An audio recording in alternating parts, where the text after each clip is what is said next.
En una poderosa familia de vampiros, la abuela y la nieta se disputan el poder del clan y la corona de la reina del carnaval. Todo sucederá en una ciudad del Caribe, entre el esplendor, el baile y la cumbia.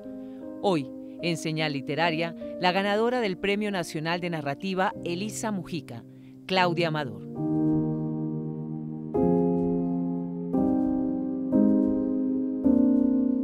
Bienvenidos una vez más a Señal Literaria. El día de hoy nos acompaña una autora del Caribe, ganadora del premio Elisa Mujica de novela, una autora que se ha encargado de contarnos Barranquilla, una Barranquilla llena de vampiros en la época del carnaval, una narrativa realmente alucinante. Les hablo de Claudia Amador.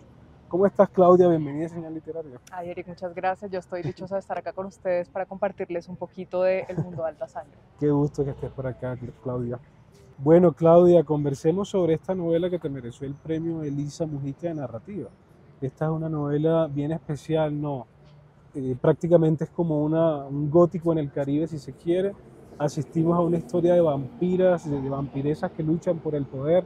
Es una historia en la que hay bastante sangre también y todo se da en el contexto del Carnaval de Barranquilla.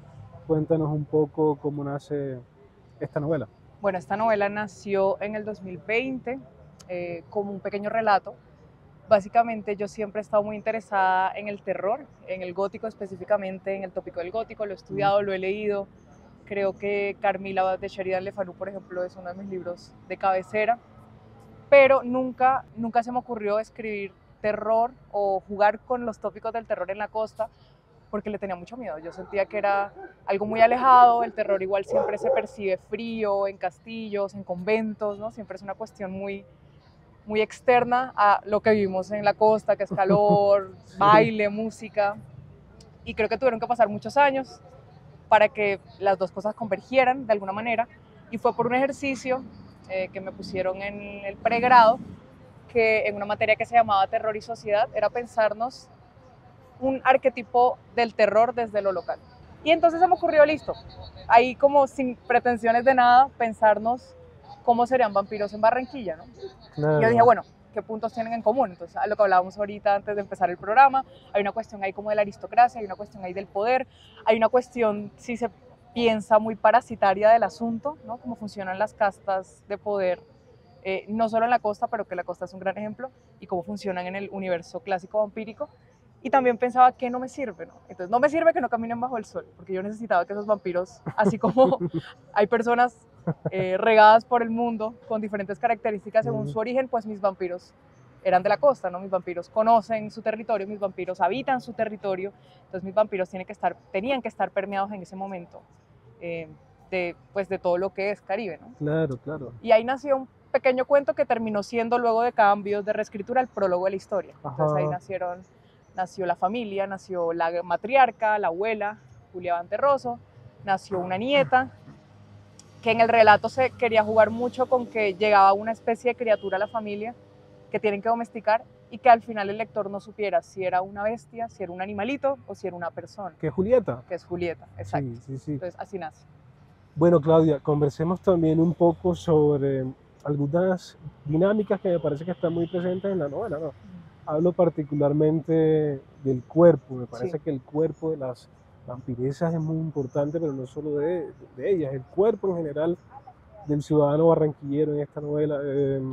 Y hablemos también del hambre, porque bueno, el personaje de Julieta, esta chica que dices que es hambrienta y sedienta totalmente y que va a terminar enfrentada con Julia Banterroso, que es la matriarca de este clan de vampiresas en el Caribe. Ella tiene hambre permanentemente y puede que esa sea una metáfora, o lo leí así tal vez, una metáfora como el deseo femenino, el hambre femenino en muchos aspectos, en otros aspectos. Sí, pues justo, bueno, acá la cuestión de los cuerpos obviamente es muy amplia porque los cuerpos en general, y Marvel Moreno lo narró muy bien en Diciembre llegaban las brisas, como los cuerpos femeninos en el Caribe están como atravesados por muchos deseos reprimidos, ¿no? Como para no verse o muy pueblerino o muy salvaje, sino que estar muy bien puesto, muy bien armado, para uno poder encajar en un lugar en el que no nació, ¿no? Entonces, claro, el cuerpo, especialmente acá las vampiresas, creo que el personaje de Julieta es precisamente esa criatura o esa mujer o esa joven, ¿no? Que de alguna manera nace ella sí tiene un apetito voraz, un hambre salvaje, pues porque que es un vampiro sin hambre, ¿no? Y es casi que la familia de ella, especialmente su abuela, la obliga a ir en contra de su naturaleza y la sociedad entera la obliga a ir en contra de su naturaleza para que ella pueda encajar en algo que no es, ¿no? O que no quiere ser. Entonces es como una especie de réplica de su abuela, tiene que cumplir ciertas normas, su cuerpo casi que tiene que ser un traje para que su abuela se perpetúe. Pero entonces, claro, hay un gran problema y es que el instinto de ella es muy salvaje. Entonces yo siempre me gusta pensar esa lucha entre Julia y Julieta, esa pugna, como la experiencia sin hambre que vendría siendo Julia, porque ha vivido tantos años, ha como mantenido las cosas bajo control.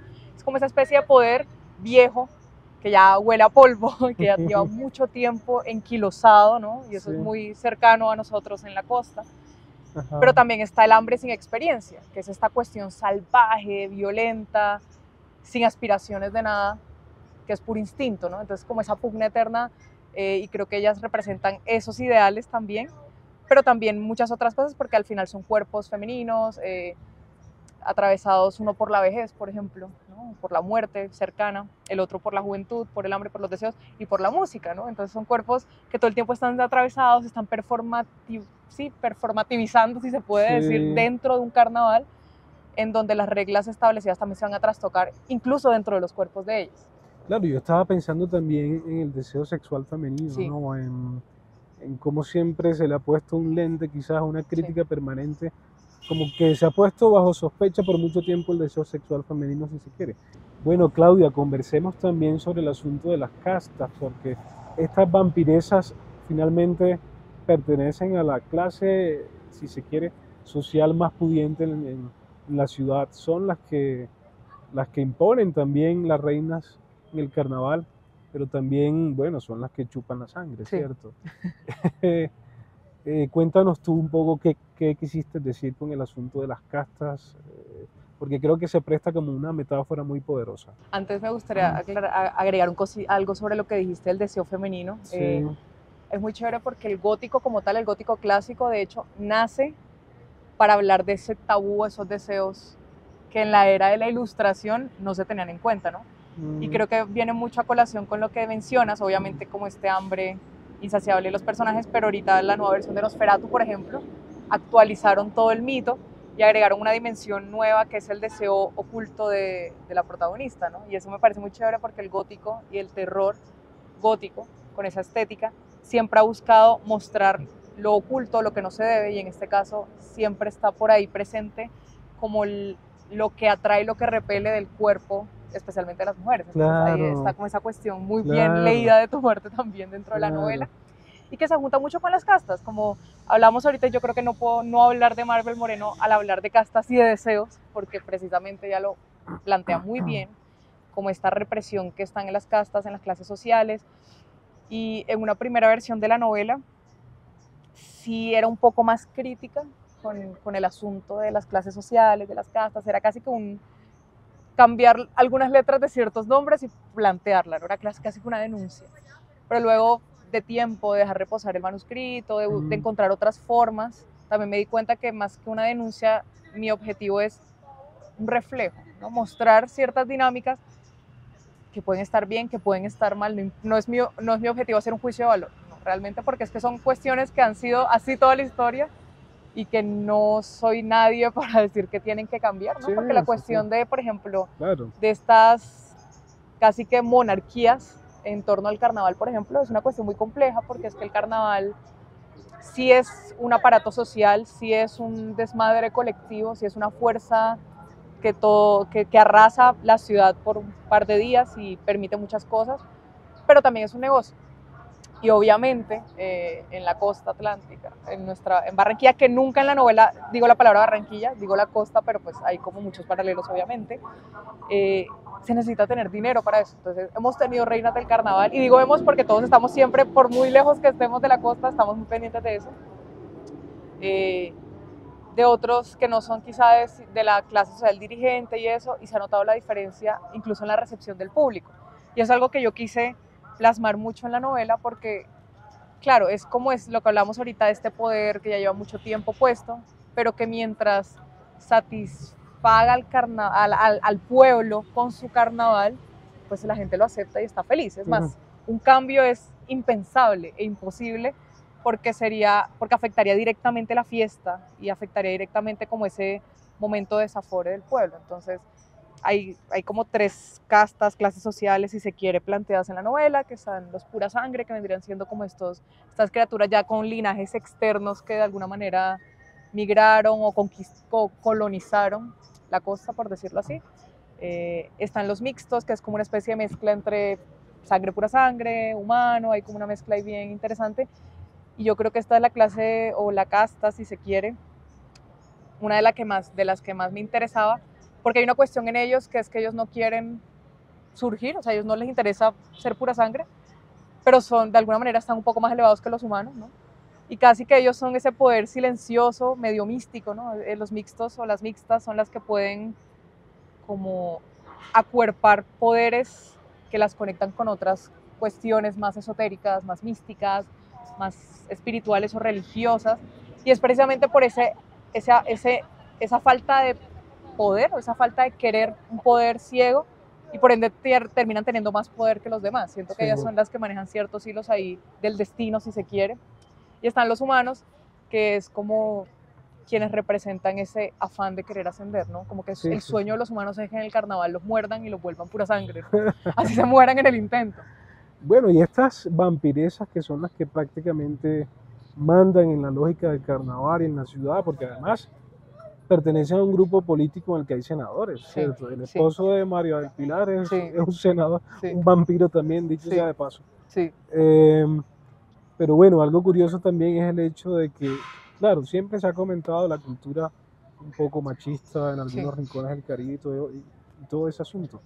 Pero en esta novela son las mujeres las que tienen el poder, y eso también muestra un poco algunas dinámicas históricas en el Caribe, que de puertas hacia adentro las mujeres tienden a ser muy poderosas. Son familias matrifocales, si se quiere, en el ámbito cerrado. Sí, tal cual. La idea era precisamente mostrar, primero, ese poder silencioso, ¿no? Que si bien hay dinámicas que van cambiando, igual en el Caribe, y pues siento que en muchas ciudades de Colombia, ¿no? Las decisiones políticas fuertes igual siguen recayendo en hombres, ¿no? En hombres en el poder, pero todavía sucede mucho, y uno creería que no, que en el Caribe se les deja las decisiones políticas a los hombres y las decisiones de la casa a las mujeres, ¿no? Entonces eso fue un poco como trastocar eso. ¿Qué pasa si la ciudad entera es una casa, ¿no? La ciudad entera se maneja como una casa, con esas decisiones, con esos secretismos, con ese chisme que va de aquí para allá, y que el chisme no sea solamente algo que va de casa en casa, de oído a oído, de boca en boca, sino que sea algo que de alguna manera también es un aparato político dentro de la ciudad. Entonces fue un poquito pensar que la costa es una gran casa,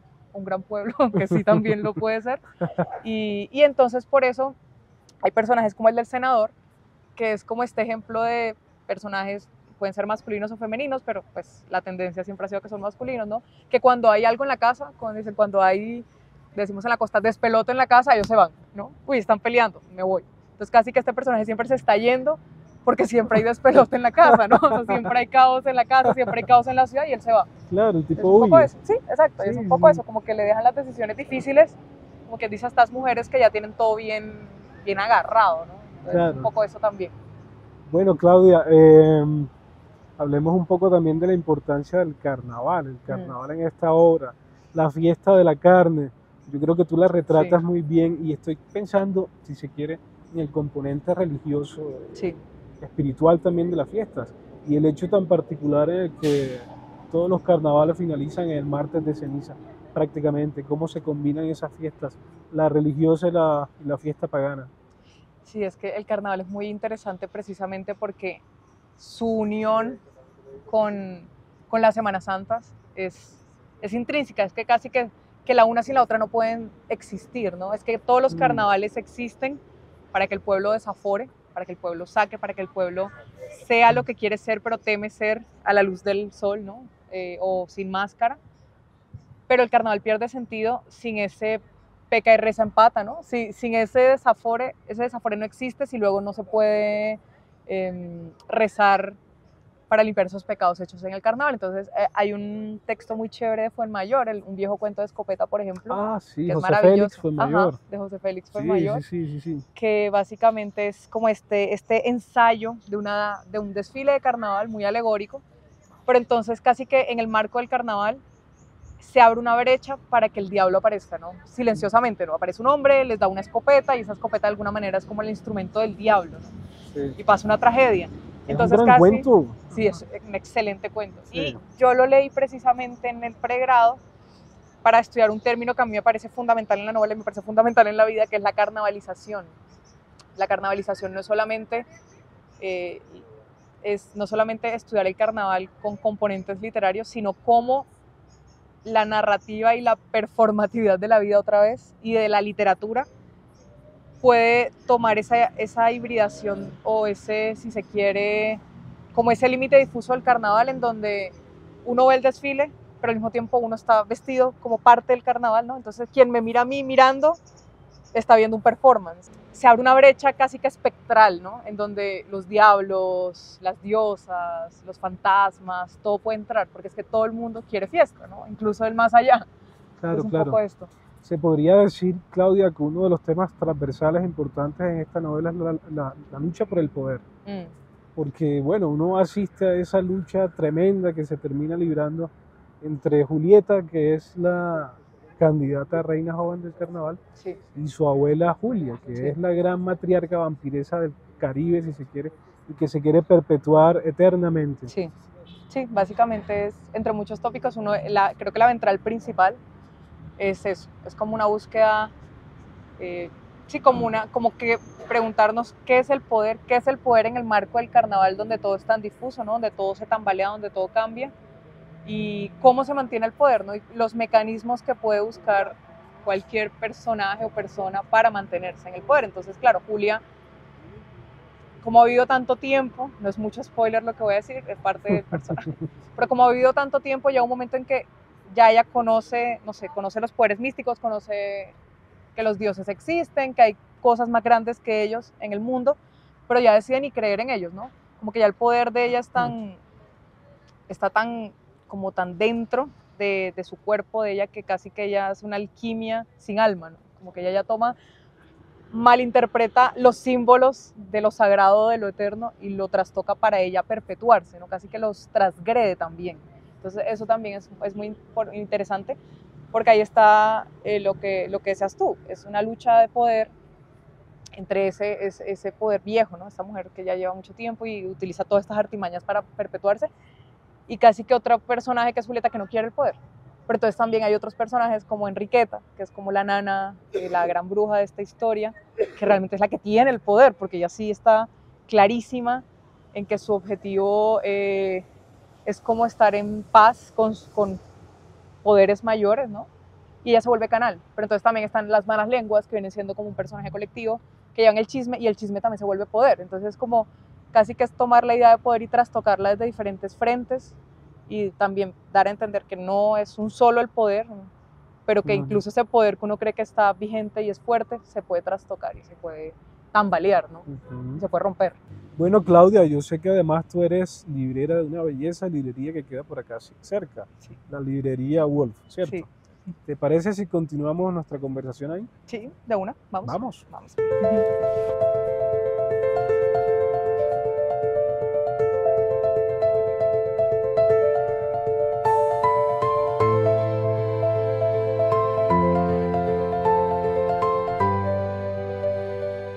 Bueno, Claudia, ahora estamos en esta belleza librería en la que entiendo que tú eres librera, la librería Wolf, ¿cierto? Sí, yo soy librera hace 2 años acá en Librería Wolf, y básicamente ha sido un lugar que me ha acogido mucho, y no solo a mí, sino que es una librería especializada en autoras, en donde no solamente se rescatan voces que quizá no fueron reconocidas en su tiempo, sino que también se potencia mucho la obra de autoras emergentes, autogestionadas, o que están empezando en su carrera. Entonces es un espacio muy especial. Bueno, y justamente tenemos a Virginia ahí como una madrina de esta conversación, si se quiere.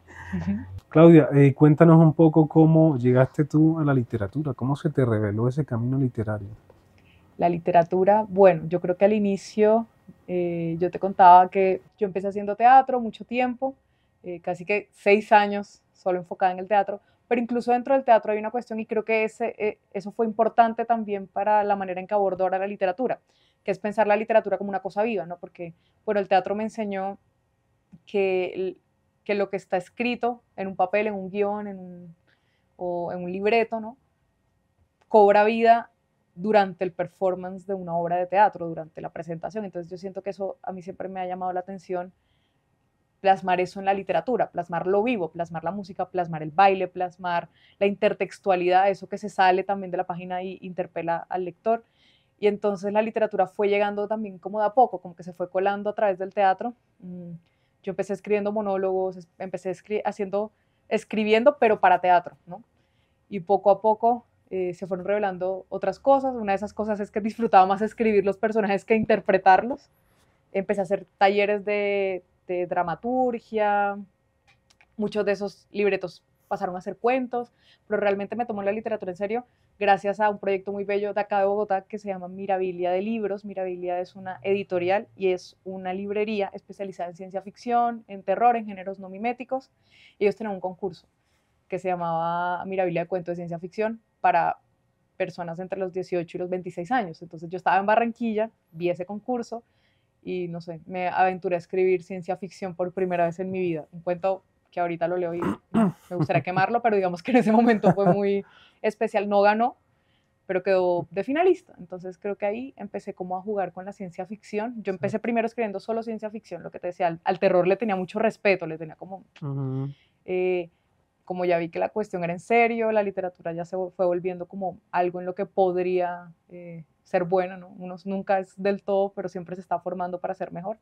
Y entonces empecé a estudiar en el Atlántico, primero español y literatura, luego vino la pandemia, y luego ya empecé y terminé literatura en la Universidad Autónoma de Bucaramanga. Entonces, Bueno, ¿y cuál es tu rutina a la hora de escribir y concebir una idea? Eso por un lado. Y por otro lado, el proceso de documentación de tu novela, porque yo creería que hay una documentación exhaustiva, ¿no? Una investigación sobre el vudú y sobre muchas cosas. Pues la rutina como tal, antes tenía una rutina muy clara en la costa cuando vivía allá, en otros tiempos más tranquilos. Escribía mucho de noche, yo siempre he escrito mucho de noche. De hecho, si el insomnio me toma a las 3, 4 de la mañana y no me he dormido, me da insomnio y me vienen muchas ideas al tiempo y no duermo nada y es terrible. Pero ahorita como la rutina de la ciudad acá en Bogotá me ha enseñado que la mejor rutina es sacar el computador, sacar el celular, sacar el cuaderno y escribir la idea en el momento, porque creo que lo que hablábamos ahorita, las vidas acá igual son muy rápidas, acá el tempo es otro, y si uno espera el momento adecuado para poder sentarse a escribir, no va a llegar, ¿no? Claro. Y con Alta Sangre pasó algo que, claro, la documentación al inicio, investigué mucho sobre el sincretismo, creo que fue lo que más investigué primero, un primer borrador, cómo lo pagano y lo religioso se mezclan en el Caribe. Me leí un artículo muy chévere de un sociólogo, una socióloga barranquillera, que hablaba, y son historias que fueron parte de la novela y luego terminamos podando algunas porque contaban mucho la trama, pero a mí me interesaba mucho ver cómo dentro de las familias se hacen muchos trabajos, ¿no? Se hace mucha brujería por cuestiones de poder, es que todo es poder, todo es plata, todo es... Sí. Entonces pasa mucho en la costa eso, como que... Y eso ya uno lo sabe, solo por el hecho de vivir en la costa, y uno sabe si la vecina es bruja, ya uno sabe que la misma vecina que es bruja va todos los domingos a misa, ya eso uno lo sabe, pero quería también igual estar muy segura y encontré varios artículos sobre eso, más que todo desde la sociología, no hay tanta investigación literaria al respecto.